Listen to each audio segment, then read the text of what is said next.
The Vaelthorn court had never laughed at anything so hard as it laughed at the human girl, standing in the center of the amber hall.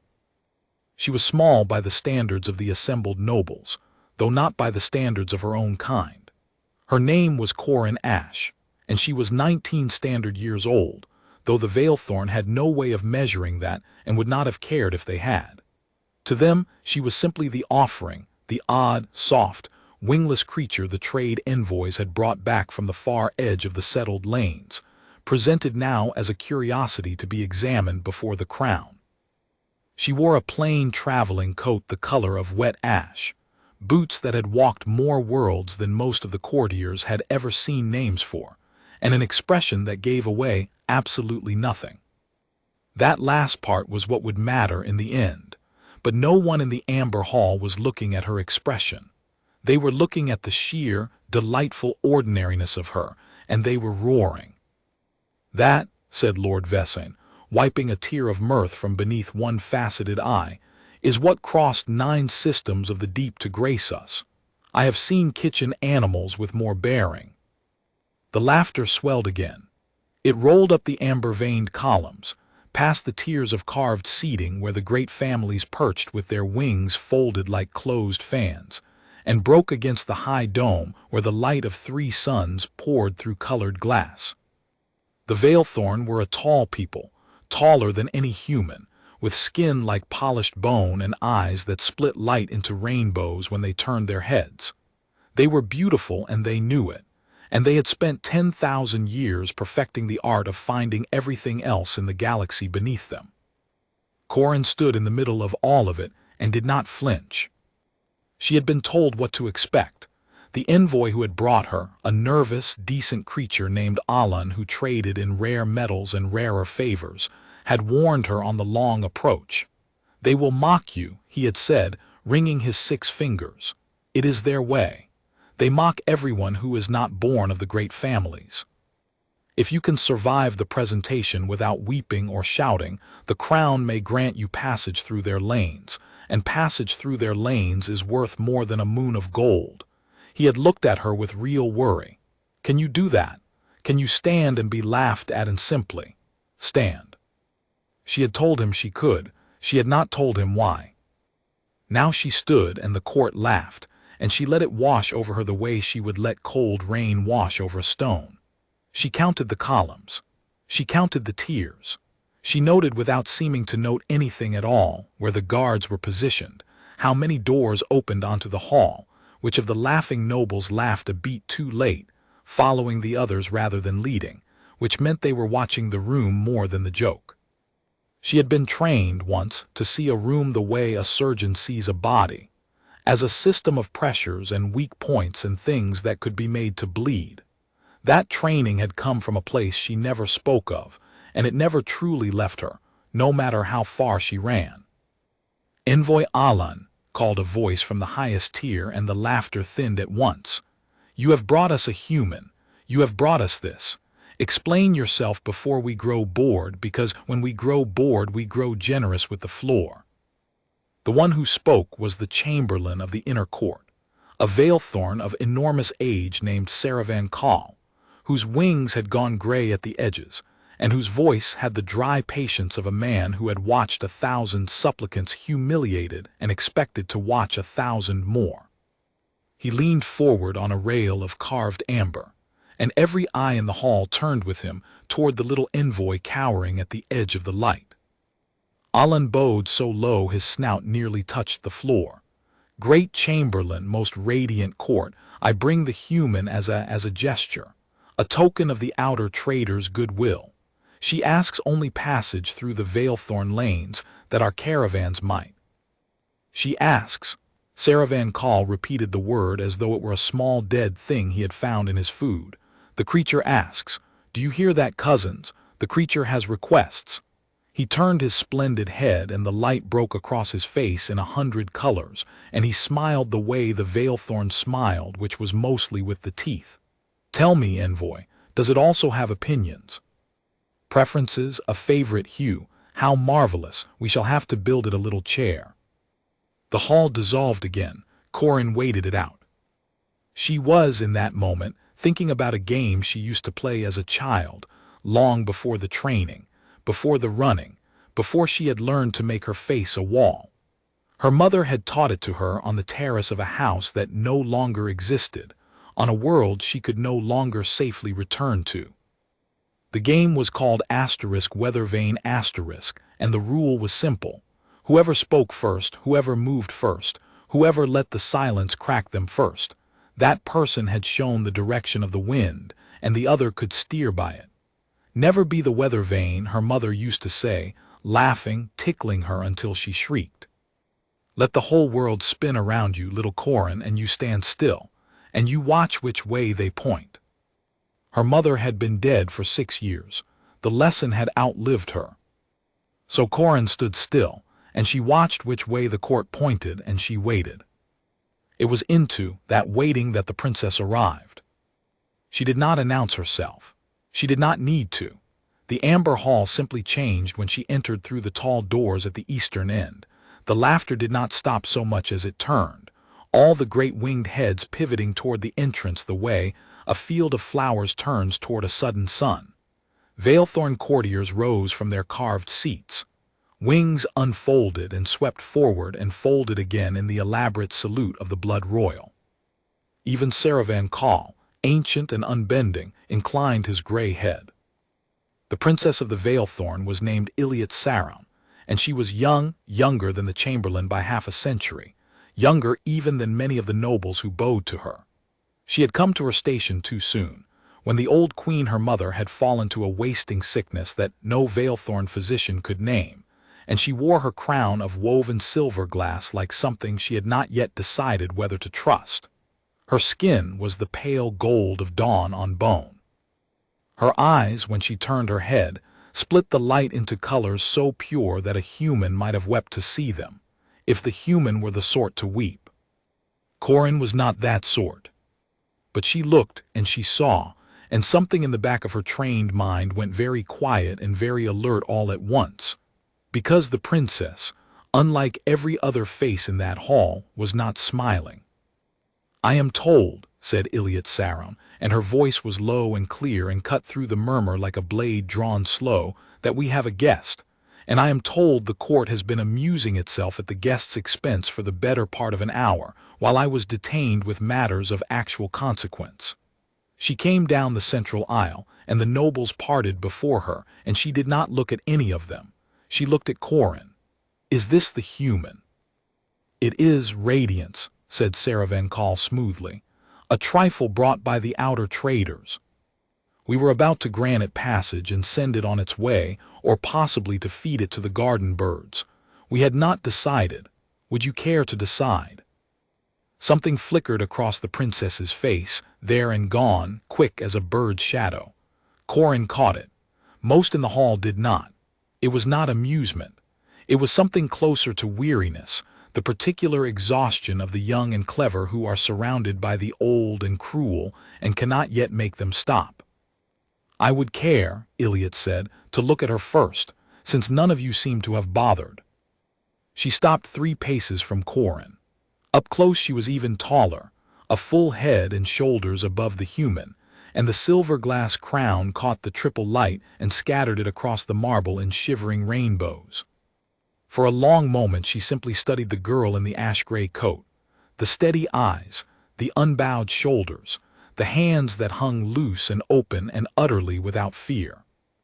"You have been laughed at," the princess said quietly, "by 300 of the proudest fools in the settled worlds, and you have not wept and you have not shouted and you have not begged.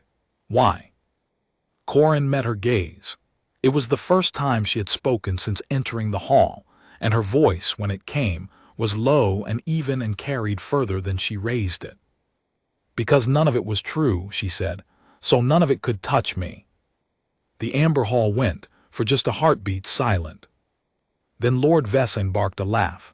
"Oh, it speaks in riddles, how precious! Radiance, you see how it entertains. Shall we keep it?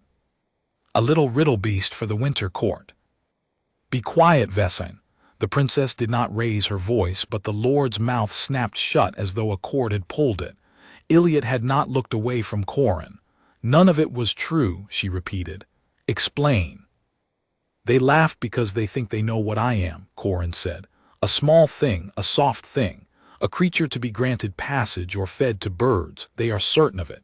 And a person cannot be wounded by an insult that misses. You cannot cut me with a blade aimed at someone who isn't here. She paused, and for the first time the ghost of something crossed her own composed face, not a smile, but the memory of where one might go. My mother taught me that. She was laughed at too once, by people who were very sure of themselves. It went badly for them. The princess of the Vaelthorn looked at the human girl for a long, long moment. And then, so softly that only Corin and perhaps old Saravan Call could hear it, she said, "Who asterisk are you?" It was the question the whole hall had thought it already knew the answer to. It was the question that would, before the 3 suns set, bring the proudest court in the settled worlds to its knees. But that was later.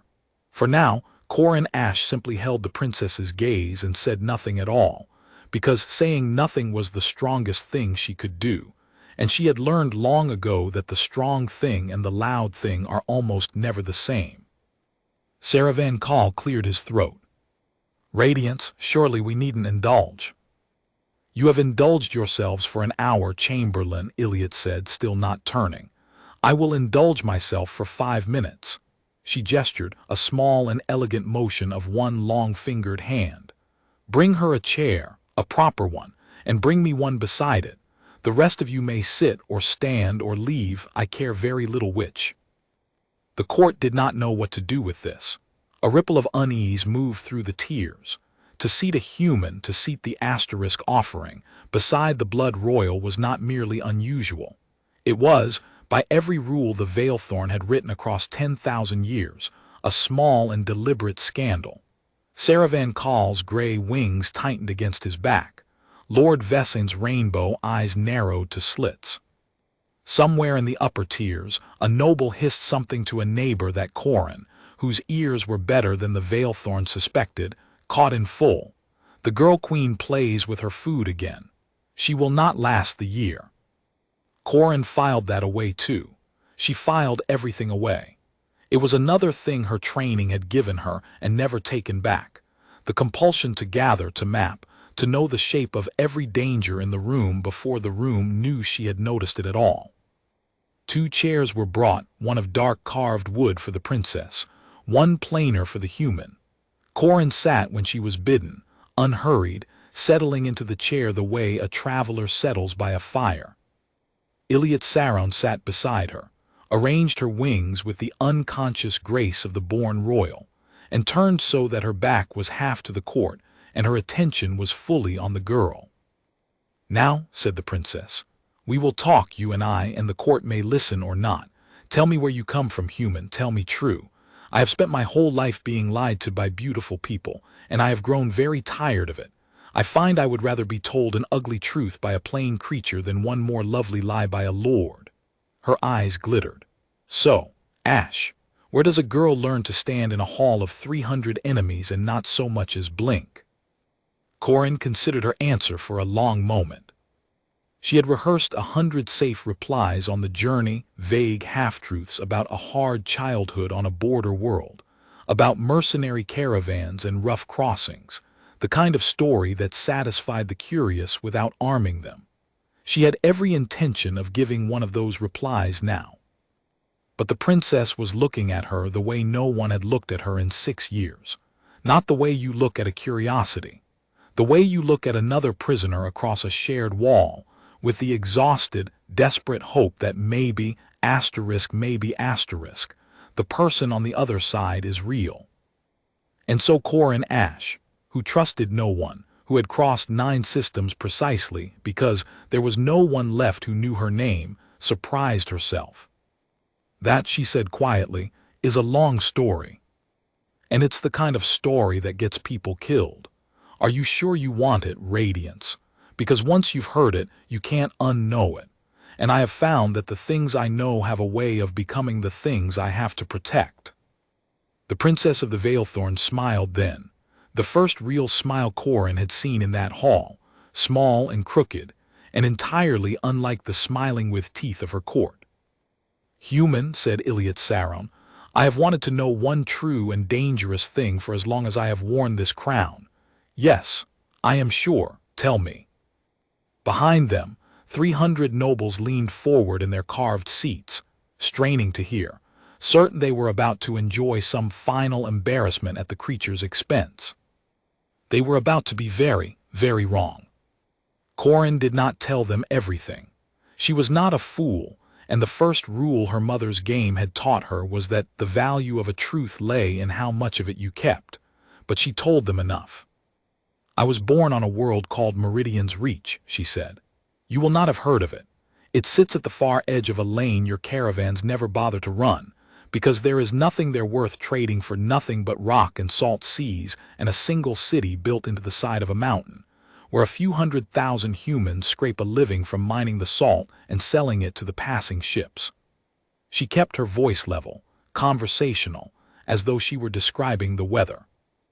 My mother was not a miner. My mother was the woman the miners went to when they needed a problem to disappear. Iliad's rainbow eyes did not waver. A killer. A problem solver, Corin said. Sometimes those were the same thing, sometimes they weren't. She was very good at knowing the difference, which is rarer than being good at the killing.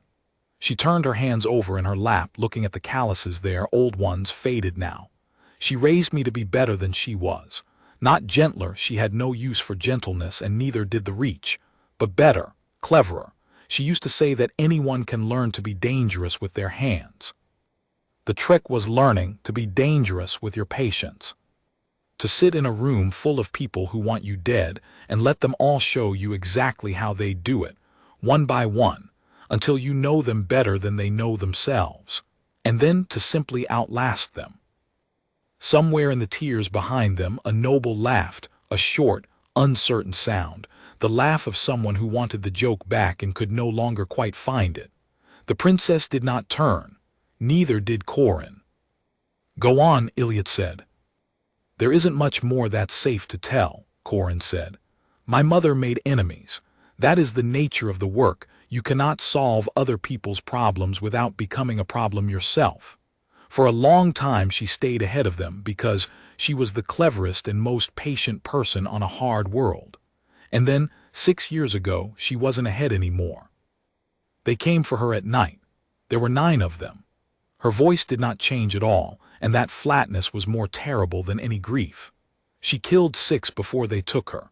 She was 51 years old and she killed 6 armed men in the dark, and I have never in my life met a Vaelthorn lord who could have done the same, for all their height and all their beauty and all their 10,000 years of teeth.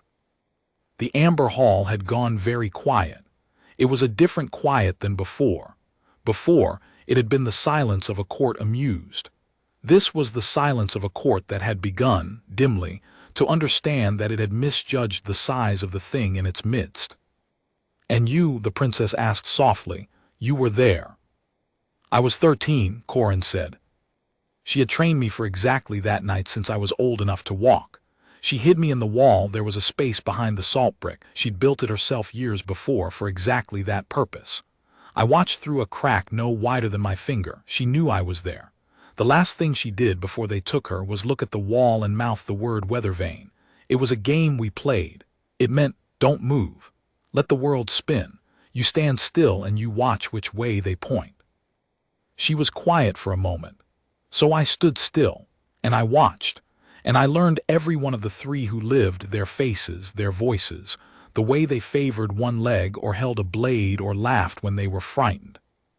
I learned them the way you learn a language you intend to speak fluently for the rest of your life. Iliad Saron's long fingers had gone still on the arm of her chair. And did you speak it? For the first time, something moved behind Corin's eyes, not warmth, not quite, but the cold, clean light of a thing carried a long way and never once set down. 2 of them are dead, she said simply. It took me 4 years. I was patient. My mother would have wanted me to be patient.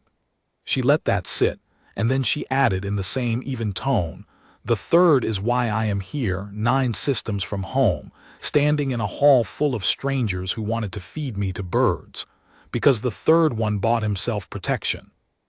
He bought himself a name and a title, and a place in a court very much like this one, 3 lanes coreward, where he sits behind a wall of guards and beautiful people, and believes he is safe. He is not safe. He has simply not yet understood how patient I can be. The princess stared at her. And then, slowly, Iliad Saron began to laugh, but it was not the laughter of the court. It was low and astonished and almost delighted, the laugh of someone who has been served nothing but lies at 100 banquets and has just, unexpectedly, been handed something real. "Chamberlain," she called out without turning, her eyes still fixed on the human girl. "You wish to grant this creature passage through our lanes, or feed it to the garden birds. Tell me, which of the garden birds did you have in mind? The little singing ones, or the great hooked-beak hunters in the North Aviary, the ones that take a full-grown grass-cat in a single stoop?" Saravan Kal's dry voice came from the tears, wary now. "Radiance, I spoke in jest." "I know you did," Iliad said. "I am asking you to imagine the great hooked-beak hunters. Now imagine you have decided to feed this girl to them. Imagine you have thrown her into the aviary and the birds have descended." She turned at last, and her rainbow eyes swept the assembled court, tier by tier, family by family, and there was something in them now that had not been there when she entered, a hardness, an edge, the first true glint of the blade beneath the crown. How many of the birds do you suppose would still be alive when the girl walked out? No one answered, no one laughed. "I will tell you what I think," the princess said, and she rose from her chair, and the whole hall rose with her out of ancient reflex, hating themselves for it. "I think you have spent an hour laughing at a creature you did not trouble to understand. I think you looked at a small, soft, wingless thing in a gray coat, and you saw asterisk beneath you, because you have been trained since birth to see asterisk beneath you in everything that is not Vaelthorn. And I think," her voice dropped, and it was worse for dropping, "I think that is precisely the flaw that is going to end us. Not the humans, not the coreward courts, not the wasting sickness that took my mother. That, the certainty that we are the tallest thing in every room we enter." She let the words land. They landed hard. Corin, watching from her chair, revised her estimate of the young princess sharply upward. This was not a girl playing with her food, whatever the noble in the upper tier had hissed. This was someone who had seen the rot in her own house and was looking, desperately, for anything solid to stand on. Corin knew that look. She had worn it herself once, standing over the salt brick space where her mother had hidden her, understanding for the first time that the world was not a place that kept you safe, and that the only thing that kept you safe was you. "Radiance." Saravan Kal descended from the tiers now, his gray wings sweeping, his ancient face composed but his voice low and urgent. He came close enough that he clearly believed the human could not hear a mistake, though not one Corin corrected. "This is unwise. The families are watching. To elevate an outer creature, a human, a asterisk nothing before the whole inner court, the great houses will not forgive it. You are young, and your crown is new. And there are those in this very hall who would like nothing better than an excuse to say you are unfit. Do not hand them one." "And if I do nothing," Iliad murmured back just as low, "if I sit in my new crown and laugh along with the great houses at every small clever thing that walks through my door, what then, Saravan?" "They respect that even less. You know they do. They laughed at my mother too at the end when she was too weak to rise. They will laugh at me the day I show them my throat." She glanced at Corin, a quick, measuring look. "This one does not show her throat. I would learn how she does it." The old chamberlain was silent for a moment. Then, so quietly that Corin nearly missed it beneath the murmur of the hall, he said, "There is more to this than a lesson, Radiance. You have that look. You have decided something." "I have decided," Iliad said, "to find out whether the human is telling the truth. Because if she truly hunted down killers across 4 years and 9 systems, if she truly walked into the coreward courts and pulled a protected man out from behind his wall of guards and beautiful people, then she knows something my entire royal guard does not." She turned fully to Corin now, and the whole court leaned in again, and this time there was no laughter left in any of them, only a taut and dawning unease. And I find I have a great and pressing need to learn it. Corin looked up at the princess of the Vaelthorn from her plain wooden chair, and understood, with the cold clarity that had kept her alive for 6 years, that she had just stopped being an offering. She had become something far more dangerous, and far more useful, and, for the first time since a night behind a salt brick wall, something that another person actually needed. "Ask your question, Radiance," Corin said. "The real one. You have been circling it since you walked in the door." The amber hall held its breath. Iliad Saron's rainbow eyes searched the human's face, and whatever she found there seemed to decide her. She drew herself up to her full height, silver glass crown scattering the triple light, and she asked it, not in a whisper now, but clearly, so that every noble in every tier would hear, so that no one could later claim they had not. "There is a man in my court," the princess said, "whom I have long suspected of murdering my mother. I cannot prove it. I cannot touch him. He is protected by 3 of the great houses and a wall of guards, and every physician I have set to the question has either failed or, I begin to think, been paid to fail. He smiles at me across the throne room and I smile back, and I have never in my life felt so much like a child pretending at a game she does not understand." Her voice did not shake. It was steadier for the effort of not shaking. "You hunt protected men across 9 systems, and you do not miss. So I will ask you plainly, human, before my whole court, and let them make of it what they will." She stepped closer, and lowered her voice not to hide it but to weight it, and Corin heard the whole terrible loneliness of the young princess pressed into 6 small words. "Will you find the truth for me?" And in the tiers above, 300 nobles who had come to watch a creature humiliated realized, all at once and far too late, that they had been laughing at the person the princess had just chosen to trust with the crown's deepest secret.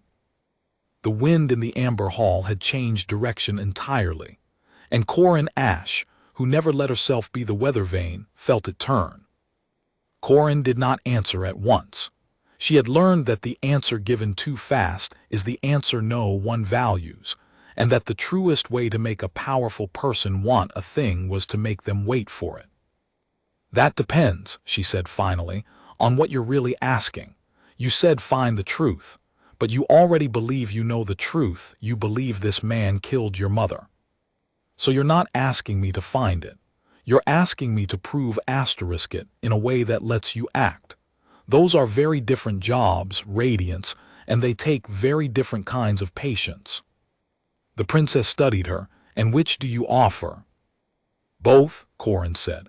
"But I need to know which one you can survive, because if I find that he did it and I hand you the proof, then you have to do something about it in front of 3 great houses and a wall of guards and a court that would like an excuse to call you unfit. Proof you can't act on is worse than no proof at all. It just tells your enemy exactly how much you know and exactly how afraid you are to use it." She held the princess's gaze. "So before I say yes, I need to know you have the stomach for what yes means. Because I have watched clever, frightened royals lose their nerve at the last step more than once. And when they lose their nerve, the person holding the proof is the first one to die." It was, by any measure of the Vaelthorn court, an outrageous thing to say, a human, an offering, questioning the resolve of the blood royal before 300 nobles. A ripple of scandalized breath moved through the tiers. Lord Vaelthorn half rose, wings spreading, some cutting remark already forming. But Iliad Saron did not look scandalized. She looked, for the first time since she had entered the hall, as though someone had finally spoken to her as an equal, and the relief of it was almost painful to see. "You think I might lose my nerve," she said. "I think everyone might," Corin answered. "I think losing your nerve at the last step is the most human thing a person can do, and you're not even human. I think you have never had to do the last step, because you have lived your whole life in a house where other people did the frightening things and brought you the results on silver trays.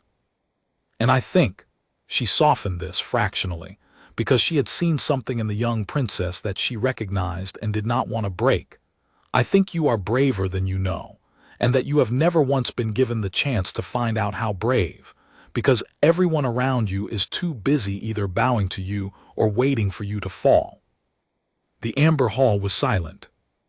Iliad Saron looked at the human girl for a long moment. Then she did something that made the entire court forget how to breathe. She reached up, unpinned the silver glass crown from her brow, and held it out not to a chamberlain, not to a guard, but across the small space between the two chairs, toward Corin. "Hold this," the princess said quietly. "Radiance," Saravan Call's dry composure cracked at last. "You cannot." "I can do precisely as I please, Chamberlain. That is the entire point of the crown, which is why I would like the human to hold it for a moment while I decide whether I deserve to wear it." Iliad did not look away from Corin. "Take it." Corin did not take it. She looked at the crown, the woven silver glass, the triple light shivering through it, 10,000 years of Vaelthorn rule caught in a circle of cold fire. And then she looked back up at the young princess holding it out with a steady hand and desperate eyes, and she understood exactly what was being asked, and it was not what the court thought. The court thought it was a test of the human's ambition. Would the creature grab for the crown? Would it reveal its greed? But Corin had played Weathervane her whole life, and she saw the true shape of it at once. The princess was not testing Corin. The princess was testing Asterisk herself. She wanted, with a longing that broke Corin's careful heart a little, to hand her burden to someone else, someone competent, someone certain, someone who would not lose their nerve at the last step. She wanted, for one moment, not to be alone at the top of the tallest house in the settled worlds. And the kindest thing, the truest thing, the only thing worth doing was to refuse. "No," Corin said gently. "It's yours. It doesn't come off, Radiance. Not for a moment, not for me, not for anyone. That's the whole weight of the thing, that you can't set it down and no one can hold it for you. And the day you find someone you'd trust to hold it is the day you've found the person most able to take it. Put it back on." She met the princess's eyes, and for the first time there was something almost like warmth in her voice, the warmth of one hard survivor recognizing another. "I'll help you carry what's under it, but the crown is yours to wear. You wear it well enough. You just don't believe it yet." Something moved across Iliad Saron's face, a brightness at the edges of her rainbow eyes that, on a human, might have been the beginning of tears. She drew the crown back. She set it upon her own brow with hands that were, Corin noted, no longer quite steady.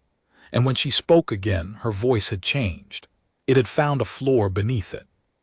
"Then we have an understanding," the princess said. "You will help me carry it." And in return, she raised her voice deliberately, turning it outward toward the tears, toward the great houses, toward every noble who had spent an hour laughing. "In return, this human is under my protection and stands within my confidence, and any who offer her insult from this hour forward offer it to the crown. Is that understood?" It was not understood. It was, to the Vaelthorn court, nearly incomprehensible, but no one dared say so aloud, and their silence would have to serve. Except that one voice from the far tier did not stay silent. "With respect, Radiance." The speaker rose, a lord of middle years, elegant even by Vaelthorn standards, his wings the deep blue-black of a midnight sea, his voice smooth as poured oil. Corin had noticed him earlier. He was one of the ones who had laughed a beat too late, watching the room rather than the joke. She had filed him away as dangerous. She revised him now to very asterisk dangerous. "You speak of a man in your court whom you suspect of your mother's death. You speak of it openly before us all, and you set a human hunter upon the question. This is a grave and public accusation, even unnamed. Surely justice demands that the accused be named, so that he might have the chance to answer. Or do we abandon our ancient laws entirely, the moment an outer creature amuses the crown?" It was beautifully done. Corin had to admire it, the way she admired a well-set trap even when she was the one in it. He had turned the princess's boldness into recklessness. He had cast himself as the defender of law and fairness. And he had done it, she was almost certain, because he was the man himself, or close enough to the man to bleed if the truth came out. Iliot's jaw tightened. The accused will be named when there is proof to name him, Lord Carathan, not before. That too is our ancient law. Carathan. Corin filed the name. She watched him with new attention now, and she saw the small things the court did not. The faint sheen of moisture at his temple, the way his lovely voice was pitched a half-tone too even, the way his gaze kept flicking, once, twice, not toward the princess but toward a particular door at the western end of the hall, as though measuring the distance to it. A man who knew where the exits were. A man like her. Proof, Lord Carathan repeated and smiled his teeth smile. Of course. And who shall gather this proof? The human. Forgive me, Radiance, but I confess I do not understand what a salt miner's daughter from the edge of the settled worlds could possibly find that your own physicians and your own royal guard could not, unless the standard for evidence in your new court is now imagination. The laughter tried to come back then. Corin felt it gathering in the tears, the court reaching gratefully for the familiar comfort of contempt. It would have worked, too. The princess was young and her crown was new, and one good laugh could unmake everything she had just built. So Corin stood up. She did it slowly, unhurried, the way she did everything, and the smallness of the motion made it louder, a plain gray creature rising from a plain wooden chair in the center of the tallest court in the settled worlds. The gathering laughter faltered. Lord Carathan, she said, and her voice carried, low and clear, the trained voice of a woman who had learned to fill a room without ever raising it. You asked what a salt miner's daughter could find. So let me tell you 3 things I have found in the last hour, sitting quietly in this chair while your court amused itself. She turned, and she let her gaze move across the tiers, unhurried, and one by one the nobles fell silent under it, because there is something deeply unsettling about being looked at by a person who is clearly counting *U. First, Corin said, your royal guard stands at every door but one, the small western door there. That door is guarded by no one, and it is the door your chamberlains under stewards use to carry messages that the crown is not meant to see. I know this because 3 such messages have gone through it since I entered this hall, each carried by a different steward, each of whom glanced at the same lord in the same tier before they went. She did not look at Carathan. She did not have to. Second, of the 3 great houses said to protect the man the princess suspects, only 2 are truly loyal to him. The third, the house of the blue and silver banner in the eastern tier, has already begun to head. Their lord has not laughed once since the princess named her suspicion. He is doing arithmetic. He is wondering which way the wind will blow, and whether it is time to change his sails. Now a stir ran through the eastern tier, and a lord in blue and silver went very still, and the arithmetic Corin had described was suddenly written plain on his bone-pale face. Third, Corin said, and now, finally, she turned and looked directly at Lord Carathan, and the whole hall turned with her. There is exactly one person in this hall who has, in the last 5 minutes, measured the distance to the exit 4 separate times. One person whose voice climbs a half-tone whenever the word *proof is spoken. One person who rose to demand fairness for an accused man before any man had been accused of anything at all. She let the silence stretch until it hummed. I have spent 6 years learning to read the faces of guilty men across 9 systems, Lord Carathan. I am very, very good at it. And I have found the thing your physicians and your royal guard could not find, not because I am cleverer than they are, but because I am the only one in this room your court forgot to be afraid of. The Amber Hall did not laugh. The Amber Hall stared, 300 rainbow-eyed nobles frozen in their carved seats, at the small human girl in the ash-gray coat who had just, in the space of 4 sentences, turned their entire court inside out and shown them the ugly machinery working underneath. And Lord Carathan, elegant, midnight-winged, smooth as poured oil, had gone the pale gold white of old bone, and his hand had drifted, slow and unconscious, toward the fold of his robe where a lord of the Vaelthorn kept the small ceremonial blade that was, everyone in that hall knew, not always merely ceremonial. Corin saw the hand move. Of course she saw it, she saw everything. And she smiled, not the teeth smile of the Vaelthorn, but something older and quieter and far more frightening. The smile of a woman who had walked into rooms full of people who wanted her dead so many times that she had stopped being able to feel afraid of it. "Go ahead, my lord," she said softly, so softly that only the nearest tears could hear. "Reach for it. I have been hoping one of you would." For a moment the entire amber hall balanced on a knife's edge. Lord Caradhon's hand hovered at the fold of his robe. 300 nobles held their breath. The princess had gone rigid in her chair, her rainbow eyes wide, one hand half raised as though to call the guard, and Corin, standing loose and open and utterly unarmed in the center of it all, simply waited. She had positioned herself, without seeming to move at all, so that the plain wooden chair was between her and the lord, so that the nearest column was 2 steps to her left, so that if the blade came out she would have a barrier, a shadow, and 3 seconds to close the distance. She had done it while she was still talking. It was as automatic to her as breathing. Caradhon saw none of that, but some animal part of him saw her, saw the small soft creature that was somehow, impossibly, not afraid, and the wrongness of it stopped his hand. "You see," Corin said into the terrible silence, still soft, "that's the thing about men who buy protection. You forget how to do the frightening things yourself. You have your guards and your houses and your ceremonial blades, and you tell yourself you're dangerous, but you haven't done a dangerous thing with your own hands in years. Whereas she spread her empty palms almost gently, do them all the time.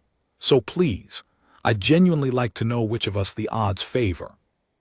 Lord Caradhon's hand fell away from his robe. It was a small motion. It was the largest thing that had happened in the Amber Hall in a decade, because every noble in every tier had seen the hand move toward the blade, and every noble had seen it fall away, not because the Lord chose mercy, but because a human girl had looked at him and he had flinched.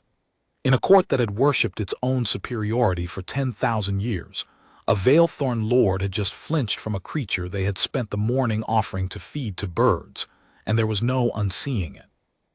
"Radiance," Caradhon said, and his smooth voice had gone rough at the edges, and he was speaking too fast now, the composure cracking down the middle. This creature is dangerous. You see it now, surely. It threatens a lord of the inner court openly before you all. It should be restrained, it should be. It should be listened to," Iliad Saron said, rising, and there was a new steel in her that had not been there an hour ago, the steel of someone who had finally found solid ground and meant to stand on it. "You demanded proof, Lord Caradhon. You demanded a name. Very well." She turned to Corin, and the whole court turned with her, and the young princess asked the question that would break the last thing that could be broken. "Human, you have read this hall like a page. So read it plainly now for all of us. The man I suspect of murdering my mother, is he in this room?" Corin held the princess's gaze. This was the moment. She had circled it, tested it, weighed the young royal's nerve, and found it at last sufficient. So she gave the truth its full weight. "He is," she said. The hall inhaled as one. "But I will not name him on a feeling," Corin went on, raising a hand before the murmur could swell. "You were right to demand proof, Radiance, and your lord was right to demand a name, and I will give you both, but not from imagination, from evidence. And I already have the beginning of it because your murderer made the mistake every protected man makes. He grew comfortable. He stopped watching for the one thing his guards couldn't stop." She turned, slowly, taking in the tears. "Your mother, the queen, died of a wasting sickness no physician could name. That is what the court believes. But a wasting sickness that no physician can name is very often a poison that someone has paid the physicians not to name. A slow one, a patient one, the kind you add a grain at a time over months so that the body seems merely to fail. I have used such a poison myself. I know its signs. And I know that it leaves a residue in the hair, in the nails, in the small bones of the ear that survives long after death, because it binds to the body and will not let go. She looked at the princess. Where does the queen your mother lie, Radiance? Iliad's voice was barely a whisper. In the royal crypt, beneath this very hall, sealed since her death. Then the proof is beneath our feet, Corin said, and has been the whole time, waiting for someone to think to look. Not imagination, Lord Carathan, chemistry. Open the crypt. Test the queen's remains for the residue of 9 salt, that is the human name for it. Your people call it the gray patience. And if I am wrong, you may feed me to your hookbeak birds and I will not say a word in protest. But if I am right. You are not right. Carathan's voice cracked like ice underfoot. You will not disturb the queen's rest on the word of a * salt miner. Why not? Corin asked, and the simplicity of it was devastating. If she died of sickness, the test shows nothing and you are vindicated and I am disgraced. Any innocent man would beg the crown to open the crypt this very hour. Only a guilty one would fight it. She tilted her head, and the trap closed with a softness worse than any snap. So which are you, my lord? There is a particular silence that falls when a room full of people all understand the same thing at the same moment. It fell now. Every rainbow eye in the amber hall turned toward Lord Carathan, and in every one of them was the same dawning, dreadful arithmetic, the same math the blue and silver lord in the eastern tier had begun an hour ago, now spreading through the tiers like frost across a window. An innocent man would welcome the test. He is fighting the test.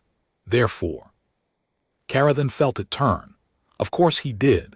He was a survivor too in his way, and survivors always know the exact moment the wind changes. He ran. He was fast, the Vaelthorn were always fast, all that height and those wings, and he was 3 steps toward the small western door, the unguarded one, the one Corin had marked the moment she entered, before anyone else in the hall had even begun to move. He was going to make it. The door was close and the guard was absent, and in another 2 seconds he would be through it and into the message runner's corridors, where a lord who had bought protection would have a dozen ways to vanish. He did not make it. Corin had been standing beside a plain wooden chair. She had noted, 40 minutes earlier, that the chair was heavier than it looked, carved from the same dense amberwood as the columns. She had noted the western door. She had noted the distance. She had, in the idle back-of-mind way that never switched off, already solved the problem, hours before the problem existed, because that was what her mother had made her, a person who mapped every danger and every exit before the room knew she was awake. She took the chair by its back in both hands and she threw it, not at Carathan, but ahead of him, into the space between the running lord and the door, so that it clattered down across his path at exactly the height of his ankles.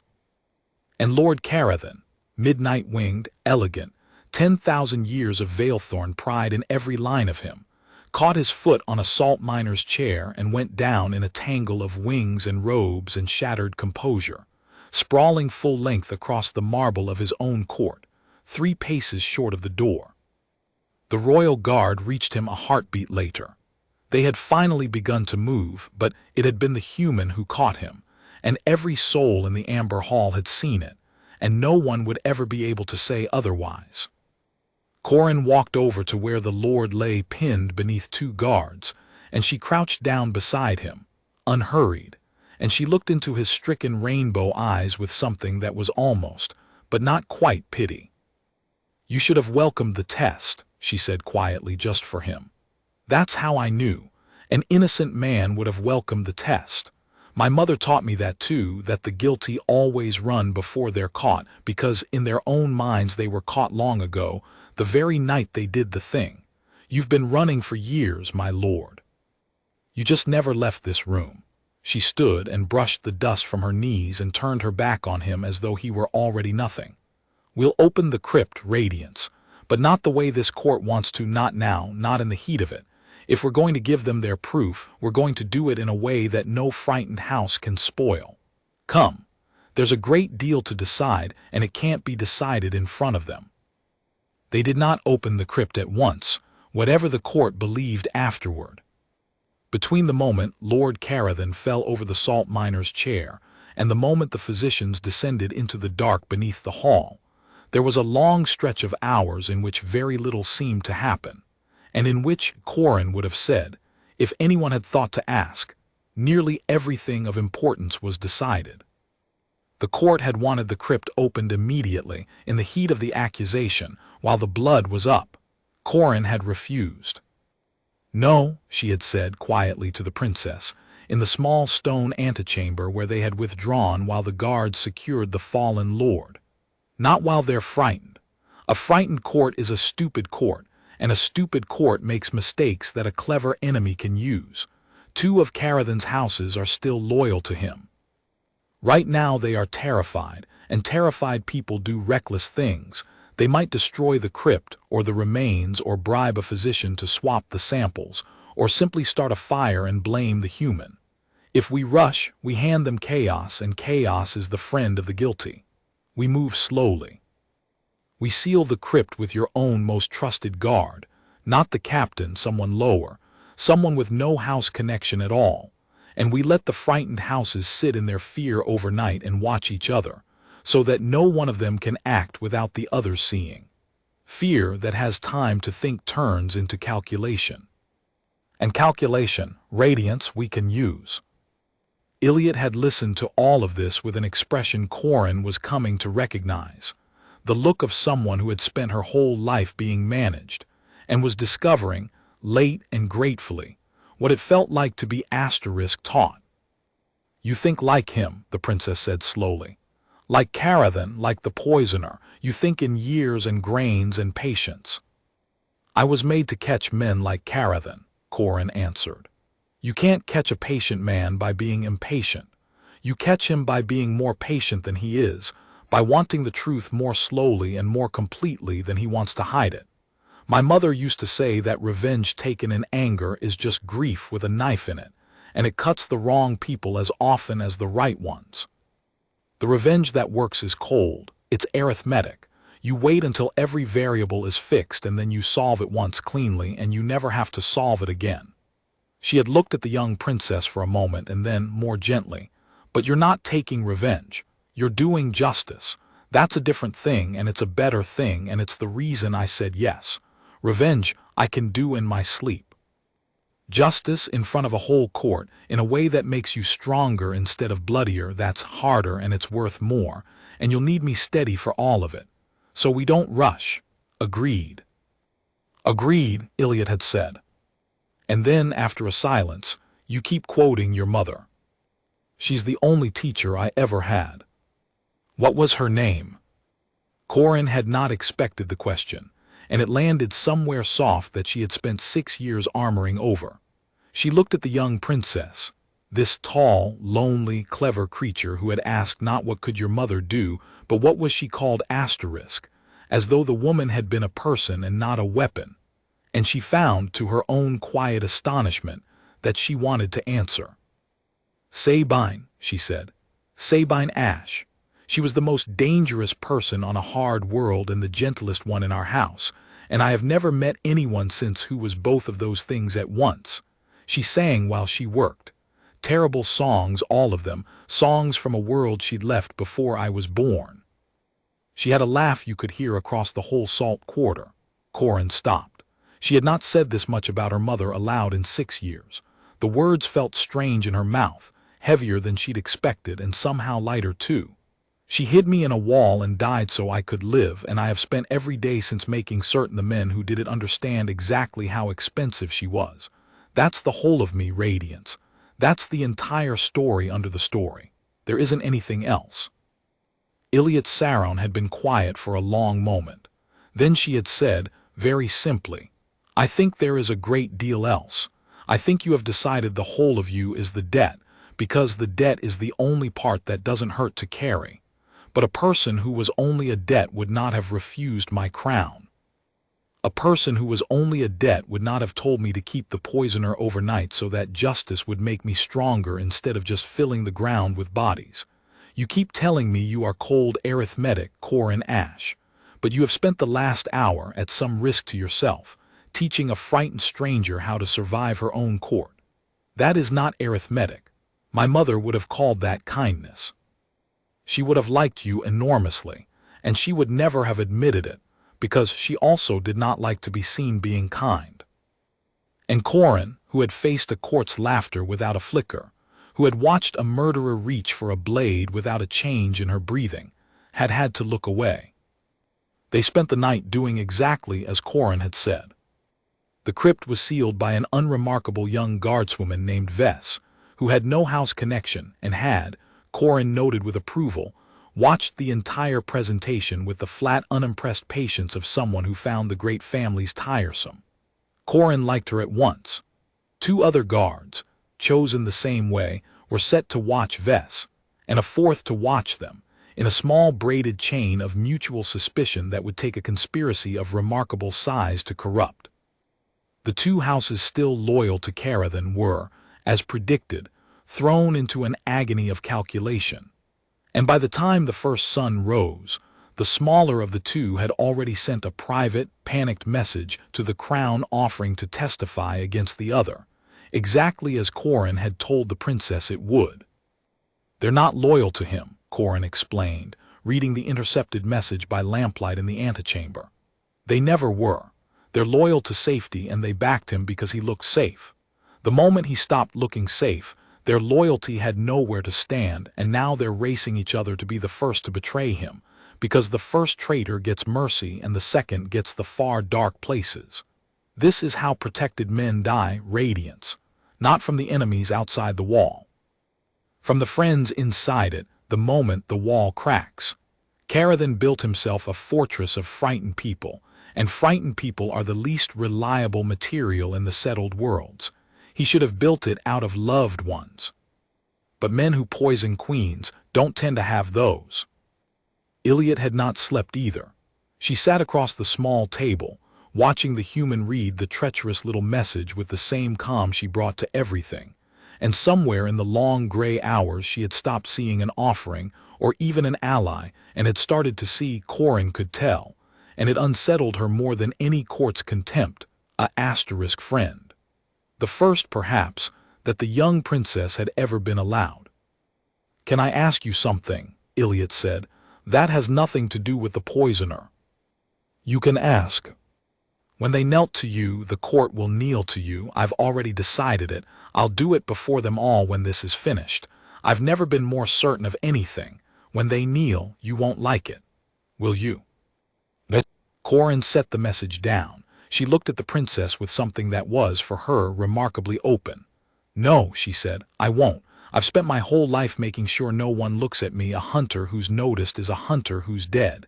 Being knelt to is the loudest kind of being noticed there is. It's the opposite of everything my mother taught me to be." She was quiet a moment. "But I understand why you'll do it. It's not for me. It's for them, for the court. You need them to feel in their bones that they were wrong, so deeply wrong that they'll never make the same mistake again. A speech won't do that. Only their own knees will. So I'll stand there and let them kneel and hate every second of it, because it's the right thing for your crown, and because—" She paused, and the corner of her mouth moved, not quite a smile, "because you asked me to help you carry it. And this is part of the weight." Iliad Saron looked at the human across the lamplit table, and in her rainbow eyes was something that had not been there when she walked into the amber hall a day before. Not the hunted look of a fellow prisoner, not the desperate hope of someone drowning, but the steady warmth of a young queen who had, against every expectation of her cruel and beautiful court, found exactly one person in the settled world she could trust with her life. "Sabine Ashe raised you well," the princess said quietly. "I am sorry, I will never get to tell her so." And Corin Ashe, salt miner's daughter, hunter of protected men, who trusted no one and needed no one and had crossed 9 systems precisely, because there was no one left alive who knew her name, found that she had somehow, without meaning to, without wanting to, without a single one of the careful defenses she had built over 6 hard years so much as slowing it down, been asterisk known again. She did not know yet whether that was a wound or a gift. She suspected, in the way her mother had taught her to suspect the most important things before she could prove them, that it might be both. When the first sun finally rose and the court gathered again, and the physicians went down into the crypt at last, Corin stood beside the princess in the center of the amber hall and watched 300 nobles who had laughed at her weight, silent and gray-faced. For a truth, a salt miner's daughter had promised them from a plain wooden chair. And she thought of a woman singing terrible songs across a salt quarter, and a girl behind a wall, and a mouthed word, weather vane, and she stood very still, and let the whole tall world spin around her, and watched, at last, which way it would point. The physicians went down into the crypt at last, in the full light of the first sun, before the whole assembled court, with Saravan Kahl standing over them, and the guardswoman Vess holding the seal she had kept unbroken through the night, and Corin watching from the center of the hall with her hands loose at her sides. It took the better part of the morning. The court waited. There is a particular quality to the waiting of proud people who have begun to be afraid, a brittleness, a held breath that goes on too long, and the amber hall was full of it. No one laughed. No one so much as whispered a joke. 300 nobles who had spent the previous day amusing themselves at a creature's expense sat gray and silent in their tears, and every so often one of them would glance at the small human girl in the ash-gray coat and look quickly away, because there was something unbearable now in looking at her. The way there is something unbearable in looking at a person you have wronged before you know yet how badly. When the chief physician finally climbed out of the dark, his 6 fingers were trembling, and his bone-pale face had gone the color of ash, and he did not look at the court. He looked at the princess, and then, because he could not help it, he looked at Corin. "The gray patience," he said, and his voice cracked, "in the small bones of the ear, bound tight, undeniable. Exactly, he swallowed exactly where the human said it would be, administered in grains across the last year of her radiance's mother's life. There is no sickness that leaves this trace. There is only a poisoner's hand." He turned to the tears at last and raised his voice so that the record would hold it forever. The queen of the Vaelthorn did not die. She was murdered. The amber hall made a sound then that Corin had never heard a court make, a low collective exhalation, half moan and half gasp, the sound of 300 certainties breaking at once. Some of the nobles came to their feet. Some sank deeper into their seats. In the eastern tier, the lord of the blue and silver banner, the one who had begun his arithmetic a full day before the others, the one Corin had marked as the first to hedge, closed his rainbow eyes and let out a long, slow breath, and Corin understood that he had just realized how narrowly he had escaped standing on the wrong side of history. And the man who had demanded, so smoothly, that no one be accused without proof, the man who had reached for his blade and flinched and run, and fallen full length over a salt miner's chair 3 paces short of a door, sat chained in the guard hall beneath the amber court with the proof of his 10,000-year houses, ruin resting in a physician's trembling hand. Corin did not gloat. She had never once in her life gloated.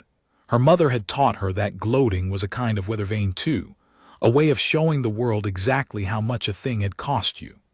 She simply stood, still and quiet in the center of the hall, and watched the truth do its slow work across 300 proud faces, and felt the old cold satisfaction of a variable at last resolved. But it was not her mother's variable. That one still waited, 3 lanes coreward, behind a wall of guards and beautiful people. This one belonged to the young princess standing rigid beside her, and Corin, glancing sideways, saw what the crypt's truth had done to Iliad Saron. The princess was not weeping. She would not weep before her court. She had that much of her mother's steel, and Corin respected it. But she had gone very still and very pale, and her hands had closed into fists at her sides, and in her rainbow eyes was the particular devastation of a person who has hoped, against all evidence, that the terrible thing they suspected might somehow not be true, and has just watched that last small hope taken from them in the full light of the first sun, before 300 witnesses. You knew, Iliad said, very low, only to Corin. You knew it would be there. You told me so yesterday. So why does it feel like this? Why does the proof feel worse than the not knowing?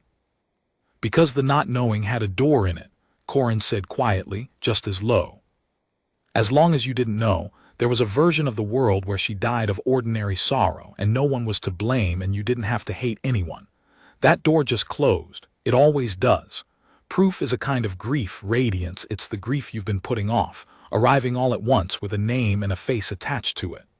She paused, and then, because the princess had asked her once for ugly truths over lovely lies, she gave her one more. It gets easier. Not the loss that never gets easier, and anyone who tells you it does is selling you something. But carrying it, that gets easier. You learn to walk with it. I've been walking with mine for 6 years, and I promise you it can be done, and you can still be a whole person while you do it. You'll teach yourself. And she hesitated and then said the thing anyway, and you won't do it alone. Not entirely. I meant what I said. I'll help you carry what's under the crown. This is under the crown. Iliad Saron looked at the human girl beside her, in the center of the tallest court in the settled worlds, with 300 nobles watching the ruin of everything they had believed themselves to be. And something in the young princess's devastated face steadied, and set, and became, for the first time, the face of a queen. She would not weep, but she would not stand frozen either.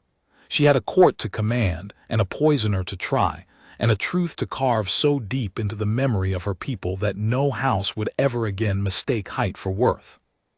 And she had at her shoulder the one person in the settled worlds who had walked into her hall an offering and shown her, in a single day, what it looked like to stand still while the whole world spun, and to watch, unafraid, which way it pointed. "Chamberlain," the princess said, and her voice did not shake, and it filled the amber hall. "You will convene the full court for the trial of the Lord Carathan at the setting of the third sun. You will send for the 2 houses that shielded him, and you will inform them that the crown is aware one of their number has already sought to testify against the other, and that mercy in this matter will be measured in the order of confession. And you will unseal nothing, move nothing, and permit no house near the crypt or the evidence, on pain of joining the accused. Is that understood?" Saravan Kaal, ancient and gray-winged, who had proposed the day before to feed the human to the garden birds, inclined his head lower than Corin had yet seen him bow to anyone. "It is understood, Radiance," he said, and then in a lower voice so that only the princess and the human could hear it, the old chamberlain added something that would have been unthinkable from his mouth a single day before. The human was right about all of it. The unguarded door, the hedging house, the gray patience in the bones, everything. "I have served this court for 90 years, Radiance, and I have never once been so completely and so usefully corrected." He looked at Corin, and there was no contempt left in his ancient face, only a kind of rueful, wondering respect. "I owe you an apology, human. I propose to feed you to birds. I find I would sooner feed the birds to you." It was, Corin realized, a joke, the first the old chamberlain had made in her presence that was not at her expense. She inclined her head in exact and careful degree. "I'll take the passage through your lanes instead," she said. "It's what I came for." "You will have the passage," Iliad said, "and a great deal more before I am finished. But first," she turned back to her court, to the 300 waiting faces, to the whole tall, proud house that had laughed and would now be taught.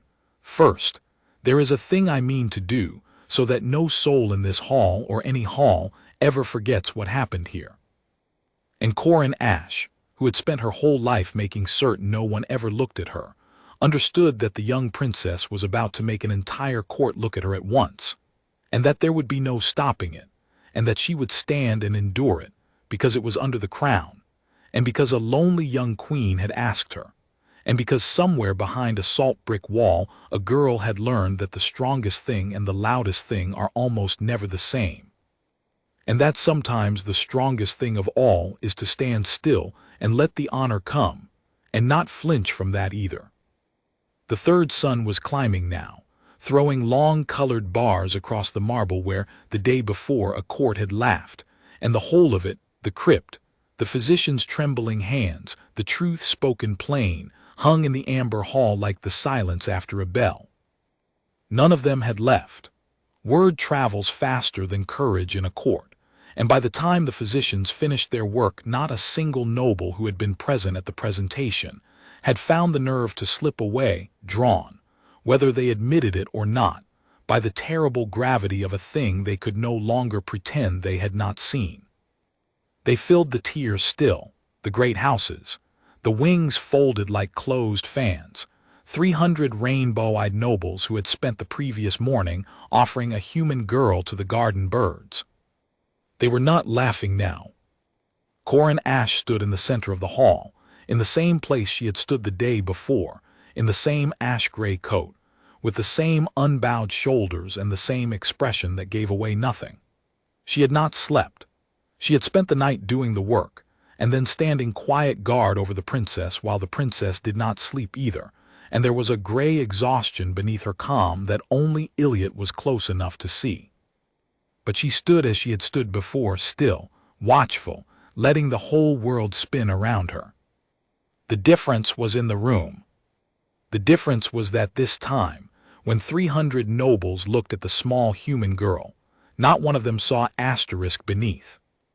Iliot Saron stepped forward from the dais now, into the full light, and the court rose, and this time there was nothing reflexive in it.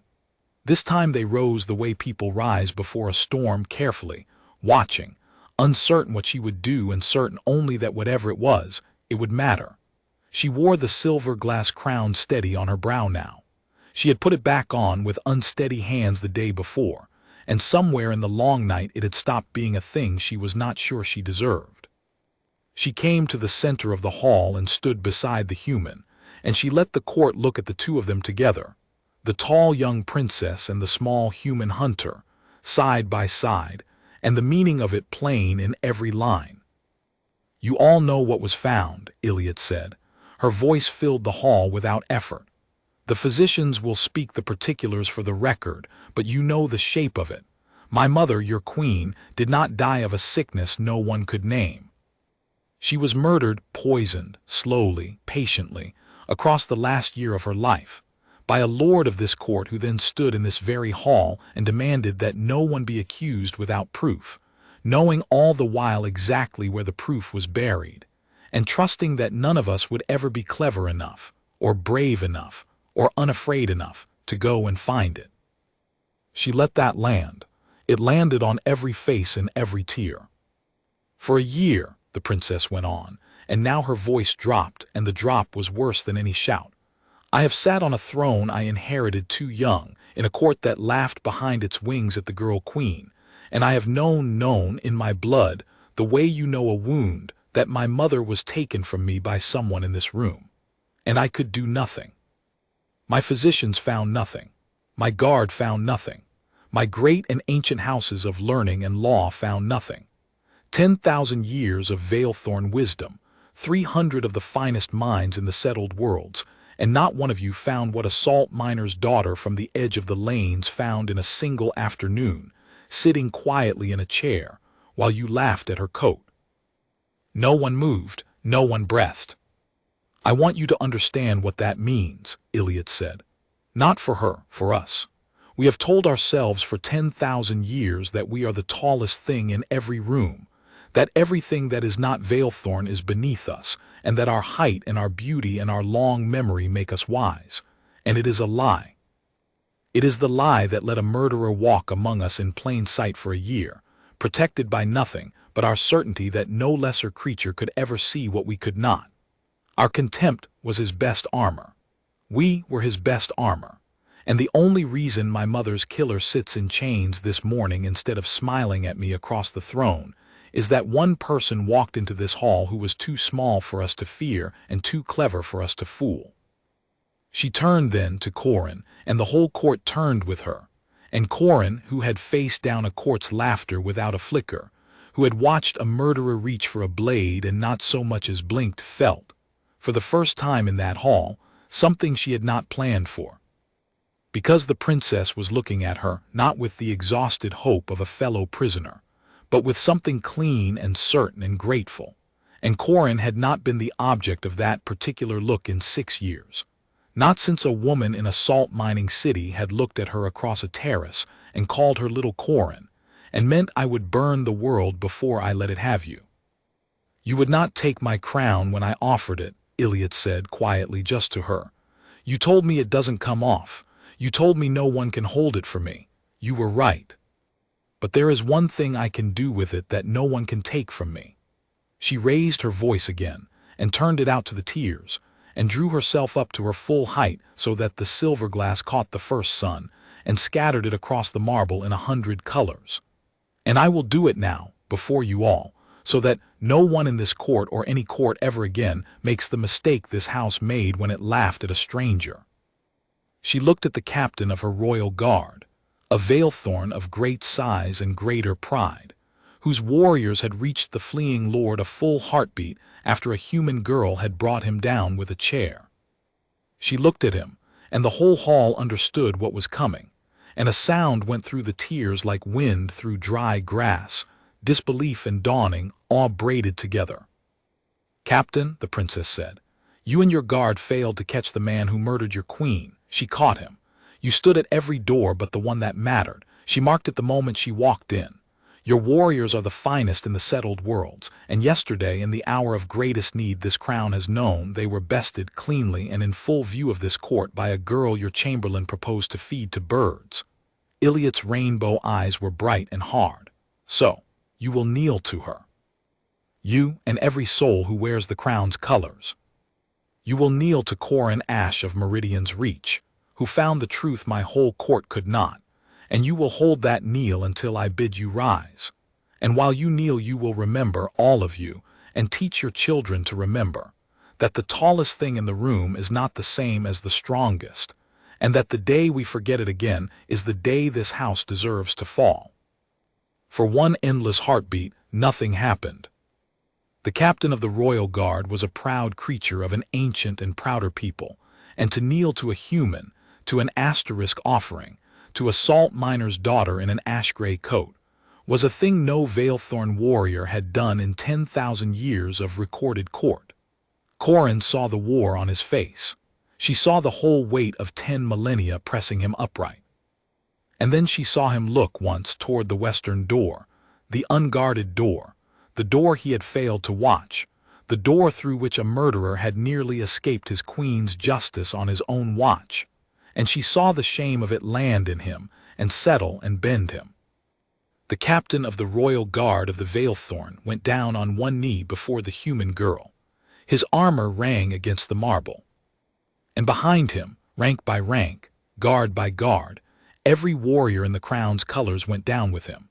A wave of kneeling bone-pale figures spreading across the great hall until the whole floor of the amber court was full of bowed heads and folded wings.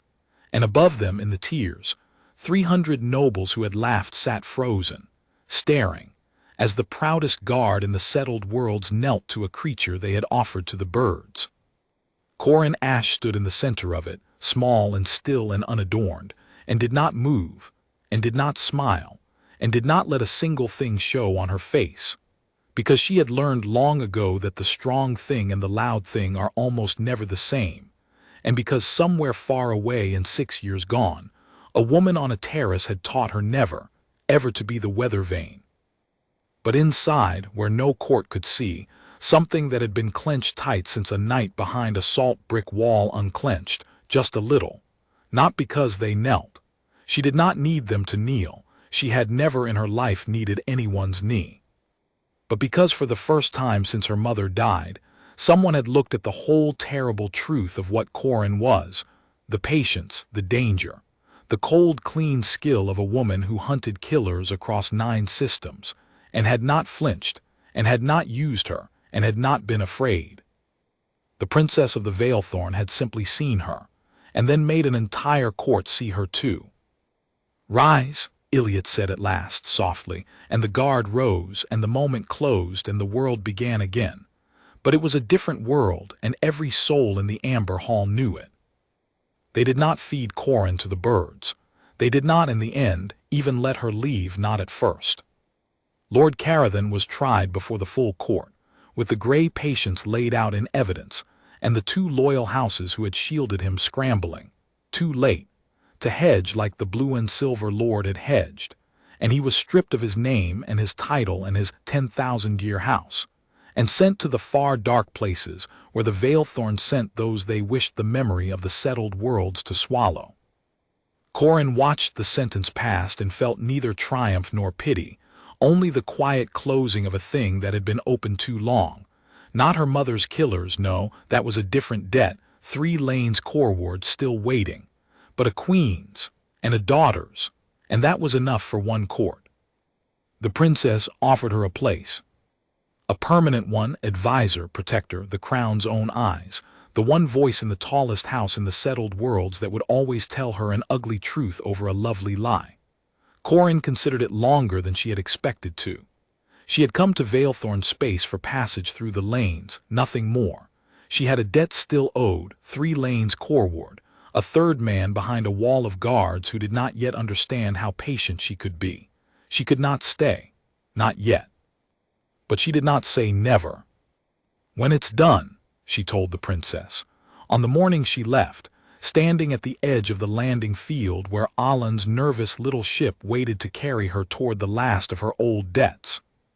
When the third one is answered for that night and my mother can rest, and I am no longer a person the whole galaxy has a reason to kill, then I might come back.